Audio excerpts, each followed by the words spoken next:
এখন থেকে আর মা দুর্গার আসার জন্য 1 বছরের জন্য অপেক্ষা করার দরকার নেই।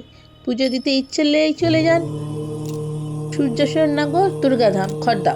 এখানের মা দুর্গা হচ্ছে অষ্টধাতুর মূর্তি।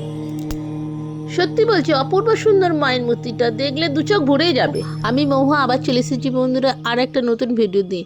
হ্যাঁ, আমি চলে গেছিলাম খড়দা স্টেশনের বাইরেই, একটু গেলে হেঁটেই চলে যাবে দুর্গা মন্দির, বলে ওটা সোনার দুর্গা মন্দির।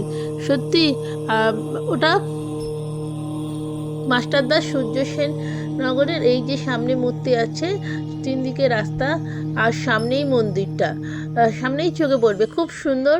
আর সামনে বাগান আছে, ফুলের একটা মানে সিংহর মূর্তি রয়েছে। যেতে না যেতেই দেখলাম ঠাকুরমশাই সারা জায়গায় ধুনো দিচ্ছেন। পাশেই একটা নাট মন্দির আছে একসঙ্গে।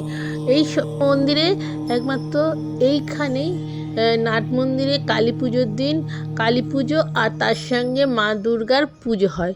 এখানে ভোগের ব্যবস্থা আছে আর সামনেই হচ্ছে ধূপ দেওয়ার ব্যবস্থা। দেখছেন সামনে ফুলটা আরেকবার দেখিয়ে দিই, বাগানটা, রাস্তাটা, তাহলে সুবিধা হবে। একদম রাস্তার ধারে মন্দিরটা।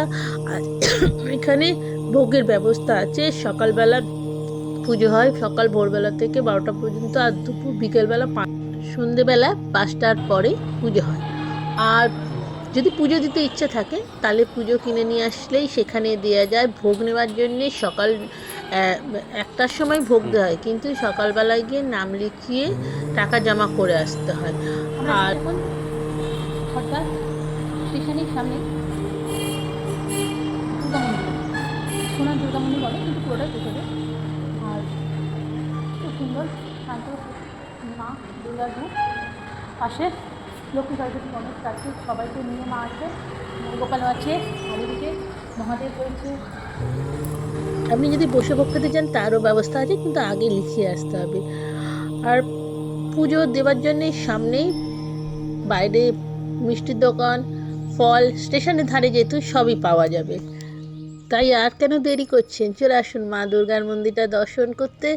মাথায় রাখবেন স্টেশন থেকে বেরিয়েই। আর সত্যি কথা বলতে মা দুর্গার এত সুন্দর। আর এই যে ভেতরের অংশটা দেখিয়ে দিলাম। ভালো থাকবেন, সুস্থ থাকবেন আর আমার সঙ্গে থাকবেন।